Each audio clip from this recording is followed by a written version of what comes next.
Okay, now this episode of Vikings, anyone who may have been bored by the previous episode in that it was mostly setup, I wasn't bored by it, but for anyone who was bored by it, this it was well worth it because this episode is just one big payoff and it was glorious. Now, in case you haven't noticed, this is the episode of Vikings where they finally attack Paris. They bring their siege towers and their ladders.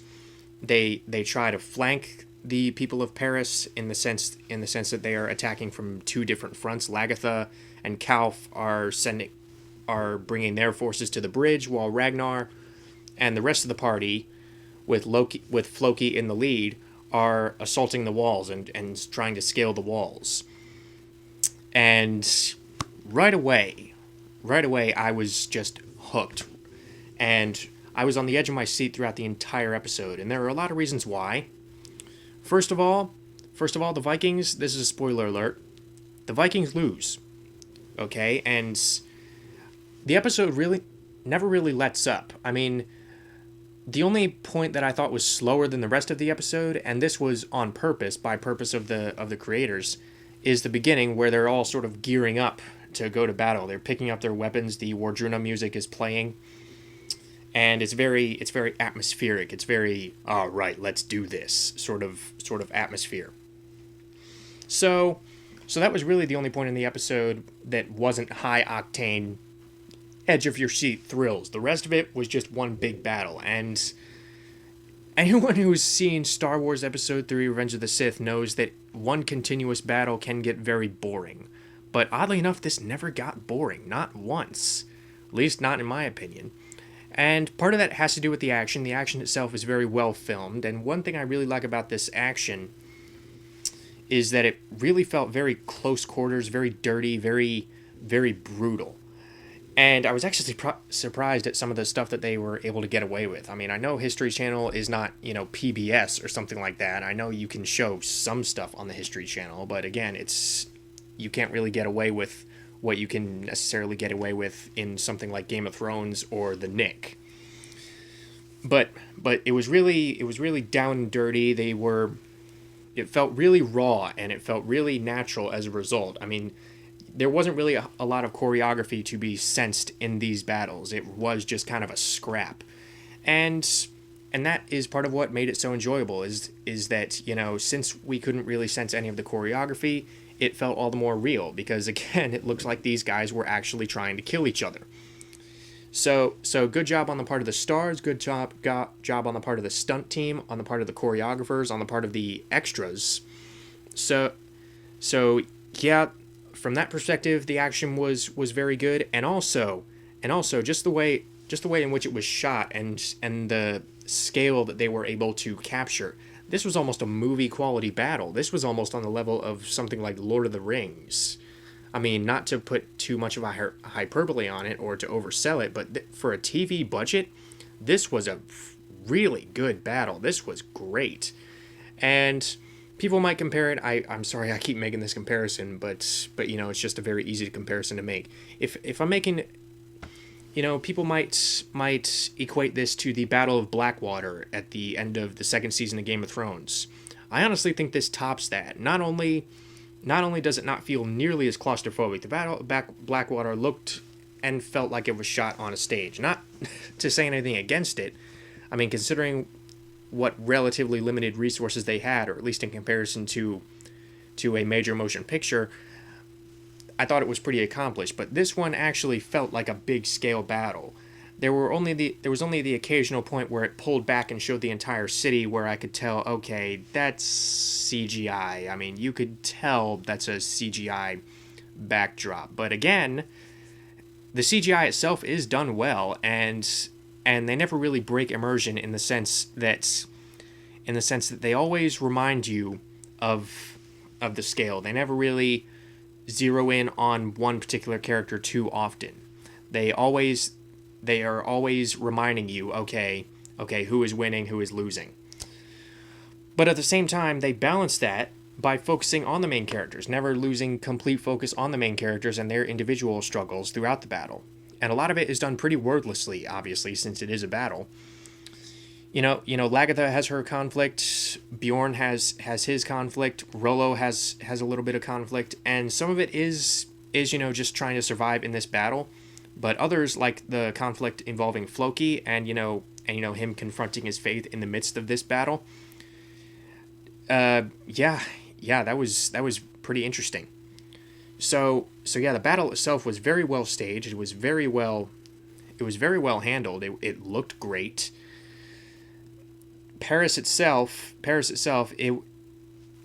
anyone who's been waiting the entire season for the Vikings to actually attack Paris, I don't think you'll be disappointed, because this is one heck of a battle. So from that perspective, I really enjoyed it. And another smart move that was made in this episode was the fact that there was no time where we cut back to Wessex. All of the episode was in this one location, Paris, and it alternated between the French people inside the city and the Northmen trying to get into the city. It only focused on these two parties. At no point did we see Egbert or any of those other guys. And as much as I like Egbert and those characters, it was important to keep the focus where it belonged. It was important to keep the focus where it was most urgently needed. I mean, if they had cut back to Egbert, settling affairs with Mercia in the middle of this high-octane battle, it would have really diminished the pacing, and it really would have diminished some of the drama as a result, I think. So yeah, from a production standpoint, from how the whole thing looked, it was glorious. From how it was staged, from how it was filmed, there was, I suppose you could say, oh, well, there are occasional shots where they shake the camera up, but it never becomes too intrusive to the point where I can't tell what's going on. You can always tell what is going on with these action scenes, and that's something I really like. So yeah, and again, the fact that the Vikings actually lose. And one thing I noticed throughout this episode is that it's this very steady downhill cycle, or this very steady downhill pattern of, things just going more and more poorly for the Vikings, the situation getting more and more dire, because they start out, they're very upbeat, they're very like, okay, let's get over that wall and take this city. But then they start losing guys. They're not able to get up the towers, or at least when they do get up there, they're immediately shot down. Lagatha and Calf and the others are having a hard time actually getting onto the bridge because of the door. They can't get through this door without getting shot at by archers. And when they finally do get through the door, it's actually a trap, because the bridge sort of funnels them in. So the sad fact is the people in Paris were just more well fortified. They had the home field advantage. They had a huge advantage in terms of, which positions they took.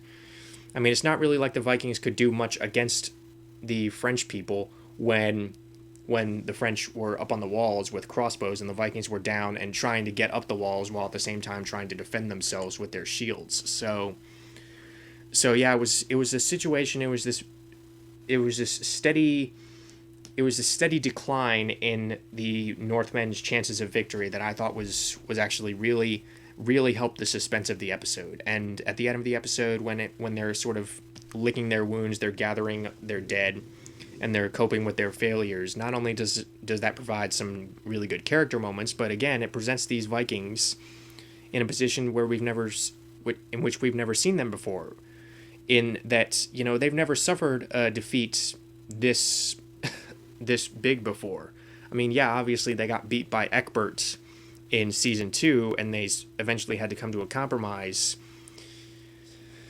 But again, there was no compromise. They just failed to take the city. They utterly failed in their siege.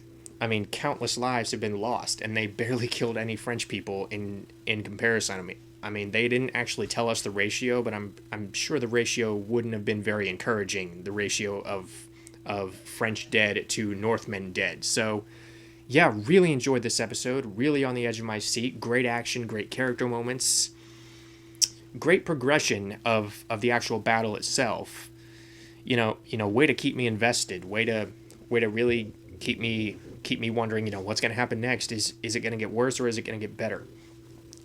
And even the little mini character arcs that are woven into the battle, like Bjorn instinctually taking leadership of the Vikings near him, and Floki actually standing, which I thought was a really poetic scenario to put him in. He actually hid inside one of his siege towers as it was burning, which by the way, some of the battle tactics were pretty creative, so I have to congratulate them on that. I don't know if they actually got that from actual history, if from actual historical tactics that the Vikings and or the Frenchmen used, but good job in bringing those to life. Those were really creative.